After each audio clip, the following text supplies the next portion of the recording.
देवरिया हत्याकांड में सीएम ने सख्त एक्शन लिया है। लापरवाह अफसरों पर सीएम योगी ने सख्ती की है।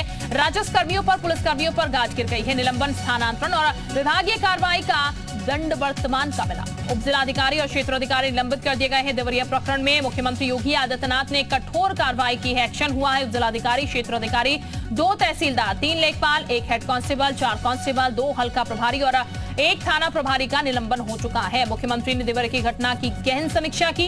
कहा, दोषी कोई भी हो बचेगा नहीं। लापरवाह तहसीलदारों, क्षेत्राधिकारियों के खिलाफ विभागीय कार्यवाही, लापरवाही और दायित्व निर्वहन में शिथिलता पर मुख्यमंत्री ने इस कार्रवाई को अंजाम दिया है। तो मुख्यमंत्री ने खुद कहा था, पल पल की अपडेट दें और लॉ एंड ऑर्डर को लेकर किसी तरीके की लापरवाही जो है बर्दाश्त नहीं की जाएगी। और अब एक बड़ी नजीर कह सकते हैं सीएम योगी आदित्यनाथ ने यहाँ पर सामने रख दी है। लापरवाह जो अफसर हैं, एक बड़ी फेरस्त जो है कह सकते हैं वो सामने आई और उन पर ये एक्शन हुआ है। निलंबन का एक्शन कर दिया है। और इस वक्त हमारे साथ अजीत सिंह, जी उत्तर प्रदेश उत्तराखंड के एसोसिएट एडिटर जुड़ चुके हैं। अजीत, एक बड़ी कार्रवाई, बड़ी नजीर कह सकते हैं सीएम योगी आदित्यनाथ की तरफ से जो लापरवाह अफसर थे सब पर निलंबन की कार्रवाई हुई है। देखिए, बिल्कुल शिल्पा, ये बड़ी कार्रवाई की गई और मुख्यमंत्री ने उस दिन भी प्रमुख सचिव गृह संजय प्रसाद और डीजी स्पेशल प्रशांत कुमार को मौके पर भेजा था और कहा था ये पूरी रिपोर्ट जरूर बनाकर मुख्यमंत्री को सौंपी जाए। रिपोर्ट आने के बाद ये साफ हो गया है कि कई सारे अधिकारी इसमें दोषी थे। लगभग आधा दर्जन अधिकारी दोषी थे जिनको निलंबित कर दिया गया, जिसमें 1 उप जिलाधिकारी है, 1 क्षेत्राधिकारी यानी एसडीएम और डिप्टी एसपी, 2 तहसीलदार, 3 लेखपाल, 1 हेड कांस्टेबल, 4 कांस्टेबल, 2 हल्का प्रभारी और 1 थाना प्रभारी को निलंबित किया गया। इसके साथ ही मुख्यमंत्री ने इनकी विभागीय कार्रवाई का भी आदेश दिया गया। तो जो घटना हुई थी जिसमें 6 लोगों की हत्या हुई थी, पहले एक परिवार पर हत्या की जाती, फिर वो परिवार दूसरे पूरे परिवार की हत्या कर देता, तो उसमें देवरिया के जो वर्तमान उप जिलाधिकारी हैं योगेश कुमार गौड़ और क्षेत्राधिकारी रुद्रपुर जिला जीत को तत्काल प्रभाव से निलंबित कर दिया गया। इसके साथ ही जो पूर्व में उप जिलाधिकारी वहां पर थे रामविलास, ओम प्रकाश और ध्रुव शुक्ला और संजीव कुमार उपाध्याय के खिलाफ विभागीय कार्रवाई का भी आदेश दिया गया। इसके अलावा इस पूरे राजस्व के मसले में सेवानिवृत्त जो रिटायर हो चुके हैं तहसीलदार बंसराज एवं सेवानिवृत्त राजस्व निरीक्षक रामानंद पाल, उनके विभागीय कार्रवाई का निर्देश दिया गया है। वर्तमान तहसीलदार जो है अभयराज, उनको निलंबित कर दिया गया है। तत्कालीन तहसीलदार रामाश्रय को निलंबित कर दिया गया है और उनको बलरामपुर में निलंबित करते हुए विभागीय कार्रवाई के लिए संस्थित किया गया। इसके साथ ही केशव कुमार जो तहसीलदार रुद्रपुर है उनको भी निलंबित करते हुए विभागीय कार्रवाई का आदेश दिया गया। शिल्पा, विशाल नाथ यादव जो राजस्व निरीक्षक यानी लेखपाल है, राजनंदिनी यादव जो क्षेत्रीय लेखपाल है, अखिलेश जो लेखपाल है, यानी 3 राजस्व निरीक्षकों को सस्पेंड किया गया। इसके अलावा इस पूरे मामले में जो दोषी हैं डिप्टी एसपी के साथ जो पुलिसकर्मी दोषी हैं, head constable Rajesh Pratap Singh, constable Avnish Chauhan, उप निरीक्षक जयप्रकाश दुबे, प्रभारी निरीक्षक यानी कोतवाल नवीन कुमार सिंह को भी निलंबित किया गया है। साथ ही इनके खिलाफ विभागीय कार्रवाई का निर्देश दिया गया, क्योंकि मुख्यमंत्री ने साफ किया है कि आईजीआरएस पोर्टल यानी मुख्यमंत्री के जो हेल्पलाइन है उस पर कई बार इसकी शिकायत की गई लेकिन पैमाइश नहीं की गई। राजस्व निरीक्षक, तहसीलदार, एसडीएम, डिप्टी एसपी, थानेदार, सिपाही सभी लोग इसमें शामिल थे, जिसकी वजह से 6 लोगों की हत्या हुई। तो ये इस मामले को लेकर मुख्यमंत्री उस दिन सख्ती बरते थे। अब रिपोर्ट आने के बाद सभी को बिल्कुल। अजीत जी, मैं वापस आपके पास लौट रही हूँ। इस वक्त हमारे साथ देवरिया से शलभ त्रिपाठी भी जुड़ चुके हैं। शलभ जी, बहुत स्वागत आपका जी उत्तर प्रदेश उत्तराखंड पर। शलभ जी, जिस तरीके की कार्रवाई हुई है, साफ नजीर दे दी है यहाँ पर लॉ एंड ऑर्डर से अगर छेड़छाड़ की गई, खिलवाड़ हुआ, फिर कोई भी उसमें दोषी हो उस पर एक्शन होगा। देखिए, माननीय मुख्यमंत्री जी ने घटना की जैसी जानकारी मिली थी फौरन ये कहा था कि इस संबंध में जो भी लोग दोषी हैं उनके विरुद्ध जांच करके रिपोर्ट दी जाए। और आपको जानकारी में है कि स्पेशल डीजी प्रशांत कुमार जी और प्रमुख सचिव गृह संजय प्रसाद मौके पर गए भी थे और जैसे रिपोर्ट मिली है मुख्यमंत्री जी ने बड़ी कार्रवाई की है, बड़े पैमाने पर एक्शन लिया है। और मुझे लगता है कि निश्चित तौर पे ये जो घटना हुई है और जो इस घटना में शामिल जो लोग हैं, चाहे वो प्रशासनिक अधिकारी हो चाहे पुलिस के लोग हों, उनको एक तगड़ा सबक मिलेगा।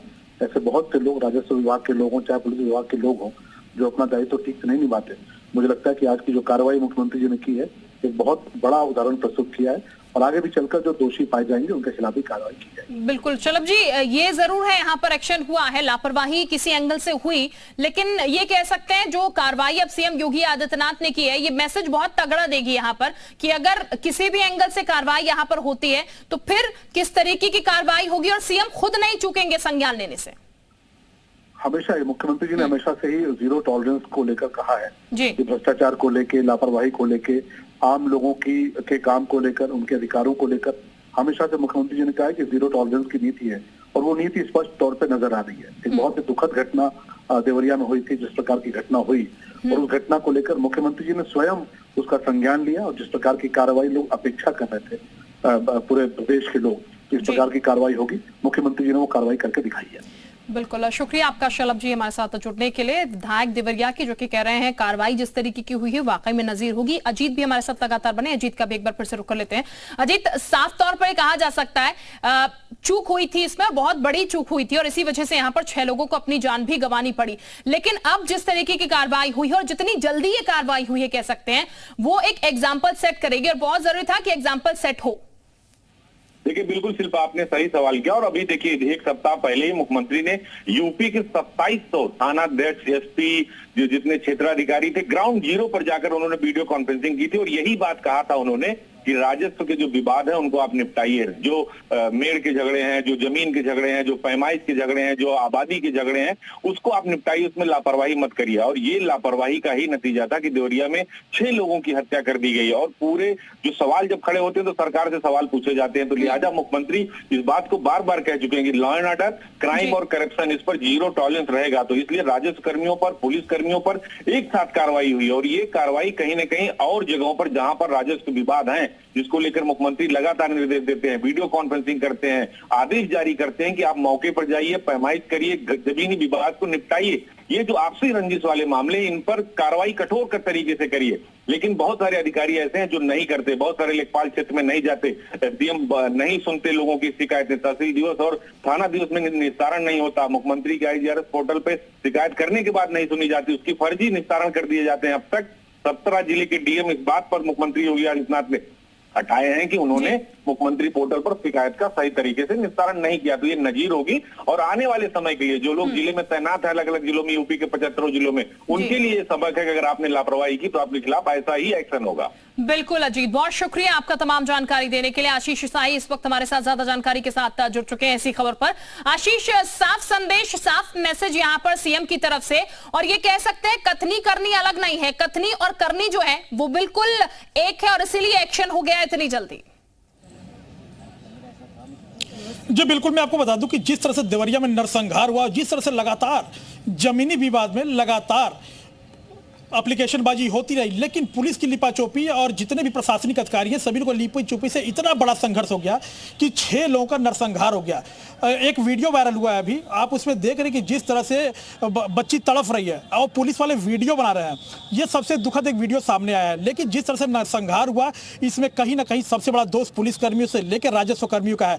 जिस तरह से राजस्व कर्मियों की लापरवाही सामने आई है, जिस तरह से SDM जो भी रहे, कई सालों से लगातार इस पर चर्चा चल रही थी, कई सालों से लगातार एप्लीकेशन बाजी चल रही थी, लेकिन उनके भाई को यादव उठा के ले जाता है, उसकी जमीन लिखवा लेता है, खारिज दाखिल हो जाता है और कब्जा भी पा जाता है। अब घर जो बचा था उस घर पे भी कब्जा पाने के लिए जिस तरह से लगातार वो दबीज दे रहा था, जिस तरह से लगातार उनकी बेटी। बिल्कुल आशीष, यानी कि ये जो पूरा घटनाक्रम हुआ उसके लिए सबसे बड़ी नजीर है। और भले ही इस घटना की अगर बात की जाए तो बहुत बड़ी लापरवाही थी जिसकी वजह से 6 लोगों ने जान गंवाई, लेकिन हाँ, आगे ऐसा कोई घटना कांड ना हो, ऐसी कोई घटना सामने निकलकर ना आए, अब उसका कह सकते हैं एक तरीके से संज्ञान है यहाँ पर, क्योंकि इन लापरवाह अफसरों पर एक लंबी फेहरिस्त तैयार की गई और उन लापरवाह अफसरों पर समय से कार्रवाई हुई है। STM समेत 15 अफसर हैं जिन पर यह गाज गिर गई है।